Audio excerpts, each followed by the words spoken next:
You have made up your mind that music is what you want to do. Alright, that's cool. You are also willing to put in money. That's cool too. Now, have you also been practicing regularly? That's even great. Let's get to this week's topic.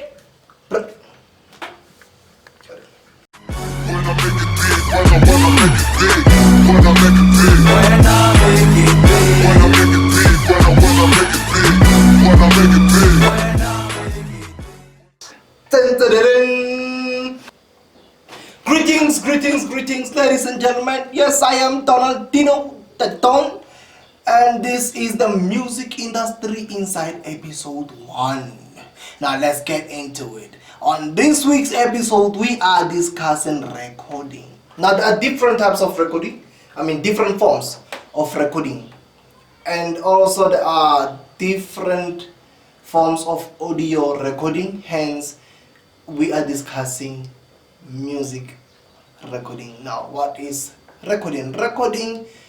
Music recording is basically storing your vocals or instrumentals in a certain software on your computer. Yes, you do want to record in a computer if you are doing music and not on your cell phone.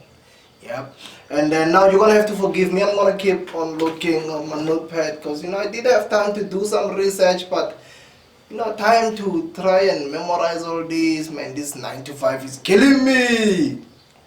Yeah, so now let's get, there are 4 types of recording studios. Number 1, that would be the bedroom studio, which most of us started at. There is the dedicated home studio. There is the semi-professional studio, and there is the professional studio. Now let's just talk of 2. Let's speak of the home studio, because whether it's a bedroom studio, it's still at home. And then let's talk of the professional studio. Now, first of all, you might wanna outsource, go to a professional studio, or you wanna have your own studio. Now, if you're wanna have your own studio, this is what you're gonna need to get started. Number 1, you're gonna need a computer. Now, my advice to you would be to invest in the best one you can. Secondly, you're gonna need a DAW, D-A-W. That is a digital audio workstation. In simple terms, it's a software. You're gonna need a software. There are different types of softwares. You can find one you like and learn how to use it and be good at it. There is what we call Fruity Loops, which most of us are familiar with. There is Audacity, there is Studio One, there is Cubase, and there is this one a lot of producers like to brag about. I don't know what they're bragging about. I've never recorded on it, and it's called Pro Tools. Alright. Now, number 3, you're gonna need an audio interface. Audio interface is mostly used for digital conversion, microphone preamps, DI boxes, headphone amps, and monitor management. Number 4, you're gonna need microphone. I would also advise you to work on the best one you can. I tried to reach out to a few people that I know that run studios, to tell me which is the best microphone, but I haven't got a reply. But you can also do your own research. I know microphones do range from as little as $100 to 27,000 or more. I'm not sure. I don't know. You're gonna also need headphones. Headphones, you use them to hear the instrumental as you are recording, and also to hear your voice, whether you are on par with the instrumental or you are off the instrumental. Number 6, you're gonna need studio monitors. Now, studio monitors are basically speakers, studio speakers. If you cannot afford them, you can also get computer speakers. They can also do a pretty good job. You're also gonna need cables, XLR cables, the one that will take your voice from the mic to the audio interface to the computer, and also the one that's gonna take when you play back from the audio interface to the speakers so that you hear what you have just recorded. And also you're gonna need a microphone stand. And a microphone stand, for me, you can get any. They come in different shapes and sizes. You can get any because you only just use it to balance the mic, and that's it. Otherwise you can just hang the mic from the ceiling and still record.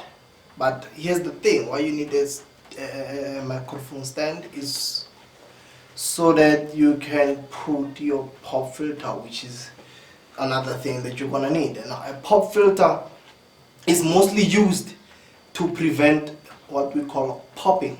Normally when you pronounce words that has P or B on them, there will be that sound, and then it can be disturbing or irritating. Yes, so that you need a pop filter to prevent too much of popping. Now let's so the difference actually between a home studio and a professional studio is that a home studio, it's basically you are recording yourself, or you may have a friend that does that. It's just you guys doing your thing, trying to get out there, pushing passion, as most call it. The difference between that studio and a professional studio is not actually the quality, because quality, you can also produce quality at home. The difference is that a professional studio is run as a business. You have as you get in there, you might have security at the gate, number one. You might, and the next thing is what do you call it? Reception. Yes, reception. Receptionist. You find a receptionist, and there's a manager, and then there's the guy that does strictly a production. You have your marketing department. You have a lot of people that do different. You also have a person that handles finances. So like that's basically the difference between a home studio and a professional studio. Otherwise, quality is quality, man. So long as you have the necessary equipment, you can produce quality. And also, normally the professional studios, that they are huge. They are huge. You find these big machines, and then you can record like multiple musicians at the same time. At the home studio, you normally have just one mic, and after this one comes in and record after this one. So there you can have like everyone. They record choirs. So that's basically the difference. Now let's get to the recording process. Now a lot of artists record or come up with songs in different ways. Some will hear the instrumental and be inspired by that, write for the instrumental. Sometimes you just sitting and you happen to sing, and you're like, oh, this can be a pretty good chorus, and then from there you start writing, and then you get the instrumental for that. So it's vice versa, the instrumental first, or the song first, the concept first, and then you make the instrumental for later. Right now you can have your own way, or either way. I don't think these artists they come up with songs in the same way. Like, you are inspired by different things in different ways, different days, in different. So yeah, it is what it is. Now, recording.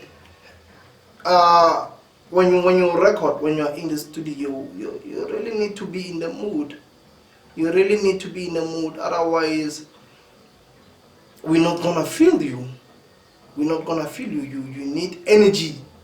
You need to have that energy for the instrumental or for the song you are recording for. Now, a mistake that a lot of artists, or should I say upcoming artists, do is that they cannot match up their concept with the instrumental. You will hear a happy song, a very happy song, but when you listen to the instrumental alone, it tells you a sad story. You need to have a balance on that. You need to balance the instrumental and the concept of the song. What you say on the instrumental, we should hear that even when just listening to the instrumental alone. You cannot have a happy song on a sad instrumental, or a sad song in a happy instrumental. You need to have a balance. And then otherwise, when you are in the studio on the mic, that energy, remember to keep that energy for that instrumental and also for the lyrics. You cannot be recording a happy song when you are sad as well. It's not gonna come out right. It's definitely not gonna come out right. So you need to make sure that your mood is all set. Your mood is all set, like you need to. And also voice projection.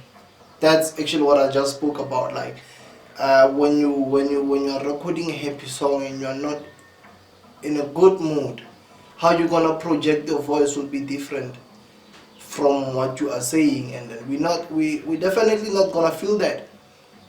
And also your word pronunciation. Hey people, you hear an artist complaining that you people are ruining my song, that's not what I'm saying, but hey, that's what we hear. That's what we hear. We're gonna say or sing what we hear. So you have to make sure you pronounce your words right, so that we sing the right lyrics. How you pronounce your words is also very important. I've been in the studio, I've recorded, and then I would say things that I have not written. And at the time I have my pad, and I'm saying something that's not there. So you need to be careful. It also comes with practice. Like sometimes when you come up with a song and then you get the instrumental, give yourself a chance to practice, to rehearse that song, so that when you go to the studio, you just kill it at one go, Or sometimes what you can also do is record yourself. It can be on your phone or on your computer at your home studio or bedroom studio, and then you know that you're gonna record the song at the professional studio. Record yourself. Listen to yourself. Better the song before you go to the studio, so that when you get there you don't waste time, because some studios, they have you pay per session. Maybe they would say 250 for 1 hour, and if you haven't practiced, you're gonna have to pop out another 250 for another hour. So but if you practice and practice and practice, when you get there, you might even get a discount. Dog, you did this in 15 minutes, here is your 150. You get that. It might just happen. So yeah, make sure you do practice regularly. And also delivery. I think your voice projection and delivery, they are almost one and the same, but delivery has to be, let's say, I don't know, like we are talking we are talking about different genres here, not just hip hop or not hip hop. But if you listen to Eminem, Busta Rhymes, I'm sorry, I listen to hip hop, and then I've heard those guys delivery, like it's on point. It's on point. Like when you listen to Eminem, if he is having let's say a dialogue, maybe on the song it's two people speaking, even if it's just him, you will hear that he changes the voice as if it's a different person. And then if the person is angry, he expresses that he raps as an angry person. That's delivery. So make sure that you deliver what you say, or you say it as it is, or as it should be. Okay? Please do. Please. Yeah. Yep. So if you did like what you heard, make sure you like, comment, subscribe, and share. On the next video, we're gonna be discussing mixing and mastering, so make sure you do subscribe so you don't get to miss a thing. Peace.